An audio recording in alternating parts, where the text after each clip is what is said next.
wendo madhial mheshimiwa FCPA John Mbadi men jatend migao mar omenda. To wabro yawo nu simu mondo migo simu nikech mabuch jopiny mondo penjo ma un godo mar budget mar omenda mar 2026 nyaka 2027 penjo no unwegi. Abro yawo simu bang' dakika matin abro keto namba simu no piny kanyo mondo wago mbaka. Wachaka ne kodi mheshimiwa erokamano ahinya kuom wasechegi. Ang'eni date. Kamano ahinya Trevor.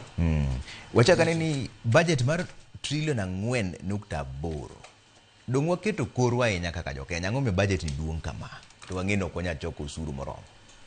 Erokamano Trevor king'iyo budget ma waloso mar 2026-27 yes ibro nwang'o ni ong'eny en trilion 4.8 kata trilion 4 gi bilion 817. To king'iye matut tibro nwang'o ni pesa ma sirikal mamalo madhi tiyo e sirikal mamalo en trilion 2.8 2.896 trillion. But king'iyo higa mokalo ne watiyo gi trilion 2.9 2.913 trillion. Manyiso ni sirikal mamalo tiyo gi pesa matin higa mawadhiye kipimo gi higa masani. Counties wadhi miyo bilion 420 koa e bilion 415 medore 15 kende.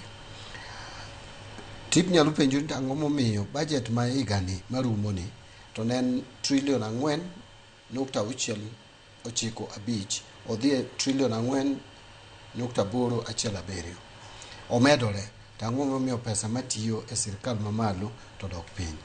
En nikech gope. King'iyo Consolidated Fund Services higa ma sani marumo ni wadhi tiyo gi trilion 1.366 to higa manyien wadhi tiyo gi trilion 1.501. Omiyo budget omedore purely nikech gope mwachulo omedore. Gope mwachulo gi inong ka gope manokaw higni ma komokadho buora sani sa jochopo makore chulo gi. To bende mambalang' mewigi bende omedore. Koro mae momiyo gope koro wachulo mang'eny moloyo kaka nyocho wachulo chon. Emomiyo budget omedore.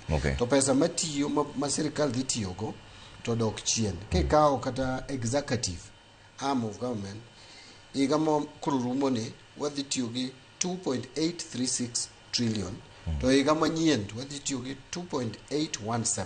Manyiso ni wadhi tiyo gi billion billion 19 less than mwatiyogo sani. Koro en ni gowi moketonwa pressure.